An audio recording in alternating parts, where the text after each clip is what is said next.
What's up, Copy Squad? It's your boy, Kyle Milligan, coming to you live from Delray Beach, Florida. And today I want to talk about when to stop seeking support. So, I was just in Baltimore, Maryland, working on some ideas, talking to people. I was there for the Agora Financial open house for new copywriters who want to come in and work with us. And while I was there, I got a chance to talk to a lot of people, a lot of juniors and folks who are kind of getting just started, and they want to talk about what I was doing back when I was at their stage in the career. Back when I was just a couple months in, I started producing some highly profitable promos, I guess you'd say, and they were kind of looking for, hey man, how did you do it? That's kind of like the question everybody asks, right? How do you do it? What's the secret? And I think what I started to notice was a pattern in people who were in the junior level that is and it was weird because it was coming from entrepreneurs, actually. Entrepreneurs who were older than me with more experience in business than me, who had transitioned to copywriting, who were asking me questions that I started to see a pattern. I was like, you need to stop asking questions is the problem. The problem is you're doing what Stephen Pressfield calls seeking support. Stephen Pressfield wrote this book, The War of Art, and then he's got a he breaks this book into a bunch of little small chapters, and this is one that's about the resistance and support. And like this book is really cool. It's just like one page for each way the resistance ruins your life and slows you down from doing your work and fulfilling your purpose. And I really like this idea of resistance and support because he labels it basically like the most insidious form of resistance. It's this idea of my copy chief won't support my idea, my marketer won't get behind my space ads or my marketing idea or my marketing plan, the publisher doesn't believe in my idea, etc., etc., etc. And maybe they're right? But the only way to know is to test it. And I think there was at a point I was talking to this one guy, and it seemed like no matter what I said, the reason was people wouldn't get on board or help him with his ideas. The reason everything was going wrong or he was failing or it wasn't working out was because every time he went to somebody and tried to pitch his idea or tried to get some feedback, he wasn't getting the support that he wanted or needed. They were basically just, he felt, scoffing him off. Like, okay, be gone with you. And on one hand, I was like, yes, I get it. That sounds terrible. That sounds really bad. That sounds bad. But after talking to him for a while myself, I started to see the pattern. And it came to a point where I was kind of like, okay, now just go do it. And I started to become like one of those guys that he was complaining about. And that's when I put like two and two together and was like, bro, you got to stop seeking support. This was a fella who, let me tell you a little bit about The War of Art, what he says about seeking support. I'm going to read this little passage to you really quick. Have you ever been to a workshop? These boondoggles are colleges of resistance. They ought to give out PhDs in resistance. What better way of avoiding work than going to a workshop? But what I hate even worse is the word support. Seeking support from friends and family is like having your people gathered around you at your deathbed. It's nice, but when the ship sails, all they can do is stand on the dock waving goodbye.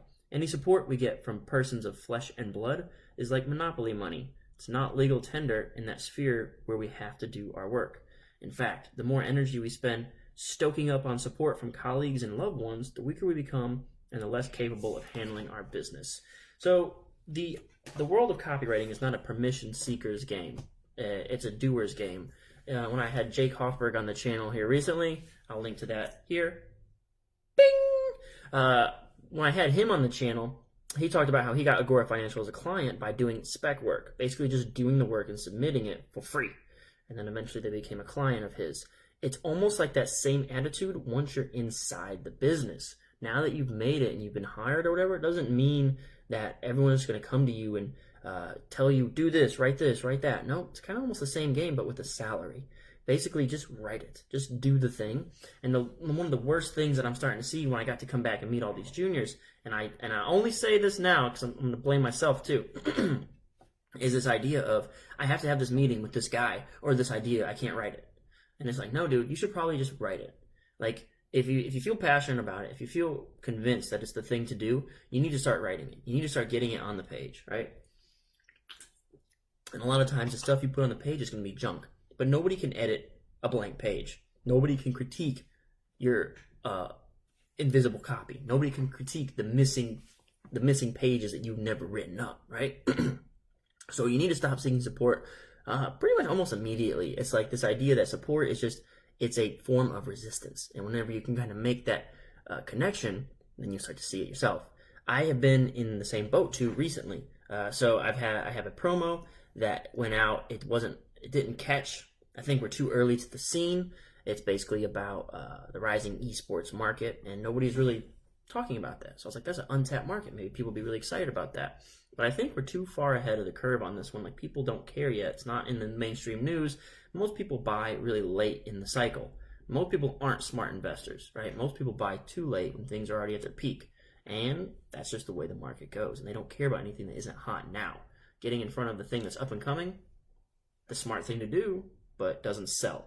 Okay, so I've got a promo out, and it didn't catch, right? And so I've been writing up releads, and I've been going to other people that might want to try to say, how can we make this more acceptable for our audience, right? So I've been doing this, and basically I've had this pattern of like seeking support. It's kind of starting to feel like where I'm not getting it. I'm not getting the support. Like people are like, that's just not going to sell here. Like these are ideas that are too far ahead of the curve. Basically, like what I've been saying. Our guy doesn't care about that, so he's not going to whip out his wallet for that thing. And I think there are ways that maybe we could structure it to make it more relevant and salient for our guy. But I don't think I'm going to get the buy-in that I'm hoping to get. I don't think I'm going to get the support that I'm seeking, someone to pat me on the back and say, hey, that's a really great idea. You should go do it. I think that's kind of the world of copywriting in a nutshell, is at some point you kind of just got to take the leap. Either I need to write that idea up and test it and just see if it works. And that could mean sacrificing a month and a half of my life to something that may or may not work. Or I can say, you know what, you guys are right, and move on. The worst possible thing I can do is to continue seeking support, to continue bouncing around and waiting for someone to say, attaboy, go after it. Another thing I was noticing when talking to these juniors was this idea that going around, the more you go around seeking support, the more opportunities you're just giving to meet more resistance, all right? So support in itself, seeking the support, the act of bouncing around and looking for someone to, give you that pat on the back and say, good idea, I really support this, I'm behind you. That's kind of an uphill battle in itself, and it takes time. On the other hand, the more people you talk to, the more support you try to gather, the more opportunities you're giving for someone to tell you, I actually don't like that, right? It's a numbers game. Like half people are going to tell you yes, half people are going to tell you no. Everyone's a little bit different. But at the end of the day, it's really about, are you passionate about this idea? Are you passionate about this topic? Then you should write it. And whenever you have something written, you can present it and say, hey, would you critique this for me? Or you can say, hey, let's go ahead and submit this out and test it. And here's a few emails to run traffic to this promo, and let's test it. And then you'll know, right? But I think one of the things I was listening to at the Agora Financial Open House was 1 out of your 4 promos should succeed, right? So 3 out of 4 should fail. One of the things I wanted to stand up and say was that, hey man, failing at Agora Financial with one of your promos isn't such a bad thing, because you can generate some of your things might actually bring in a lot of sales and names, and might generate a lot of new customers and a lot of money, even if they don't quote unquote succeed, even when they fail. Because I've only seen, I think, one promo that got just zeros, right? And nobody bought a single one of the item. But it's such a rare thing that you'll get something, right? So you never walk away empty-handed, and if anything, you learn a lesson or two, or you got some cool feedback during the process. But the worst thing that you can do is wallow and waffle around in the world of seeking support. I'm personally guilty of it more than once, not just this one instance. I've done it before in the past. It's one of those patterns that's hard to recognize, because in order to recognize a pattern, it has to come up enough, right? It has to come up frequently enough for you to spot it. And when it comes to these ideas and writing promos, if you're only writing one every couple months, maybe that's not enough opportunity to see it happening for you to be like, oh man, I'm doing it again, right? Because it only happens like once every couple months. It's easy to overlook. It's easy. It's one of those things like imposter syndrome, right? Like I'll link a little something, bing, to a video about imposter syndrome if you're interested in that. But it's like imposter syndrome. It's almost silly when you're in it, right? Or no, it's almost silly after the fact. You look back and you're like, man, why did I not just do the work? Why did I not just jump on it and go, right? And when you're in it, though, it seems like it feels heavy. It feels overwhelming, almost like helplessness, That's just one of those things. The same thing with seeking support. Like, you just don't feel confident and ready to go. And it's at that point you need to take that dive and be that, be bold, be a conqueror, be whatever, or just have a little bit of faith in your idea and give it a go. Like, and it doesn't even have to be like, at the end of the day, what you need to do is sit down and do your work, right? And it's one of the reasons why I have to keep coming back to this book, man. This whole book is basically just about break through the blocks and win your inner creative battles, right? So basically we set up weird, crazy psychological barriers to our own success. We block ourselves from accomplishing big things all the time. We take step backwards that we don't need to take. And it's weird, like when you think about it, like, why did I really not have enough time? Did I really not have enough support? Could I really not have just written that up and submitted it and tested it? And the answer is kind of crazy. A lot of times you surprise yourself and you realize I shoot myself in the foot a lot, right? So I think when to stop seeking support is pretty much like right away. Like, Stephen Pressfield says he hates the word support. He hates workshops. He says they're boondoggles where you just go and basically avoid work, right? Sit down. And that's why I preach do 2 hours of deep work a day. Sit down for 2 hours a day and crank out something productive. Today, for my 2 hours of deep work, I finished all the videos for the sales letter, over the shoulder sales letter, like watch me write a sales letter product that I'm creating. I finished all the basic videos that I was going to write for that. So I can start putting those together, and by next week, if I just, nose to the grindstone, do it correctly and pay attention to what I'm doing and like monitor that I actually get the work done, I should be ready to send that out to you guys next week. And I think I'll do it at a reduced price for the first couple people who join in on that. So that's really exciting stuff because I've been working on this forever.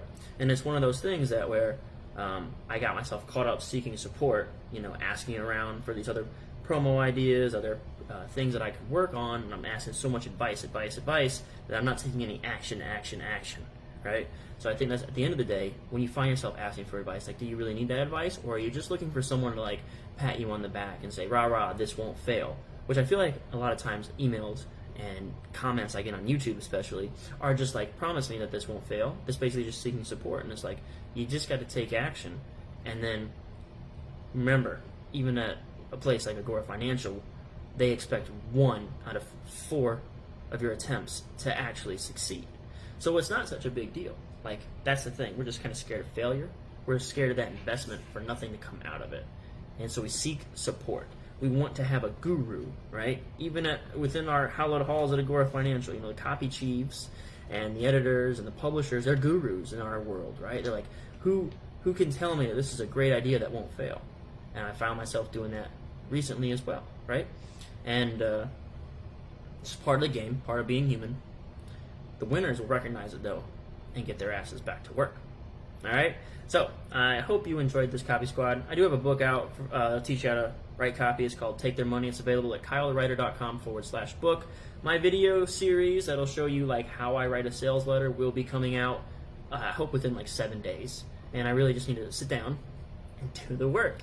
Once I knock this out, I can move on to my next promos and get moving and rocking and rolling, making a bunch of failures, making a bunch of failed attempts. That's what I should be hoping for, right? I can't control the outcome. I can control the input. I can control how many promos I put out, perhaps, right? But I can't control whether they win or lose. So I'm just looking for attempts. I need to create more attempts for myself. And that's what we should all strive for, more attempts. Not more wins and losses, etc., because you can't control whether something wins or loses. The market decides. Attempts, all right? Check out my book, Take Their Money, at kylethewriter.com/book. It'll teach you the secret language of selling to the emotional brain, where all decisions are made, and hopefully make you some money. Thanks so much for tuning in. Peace out. Got the squad.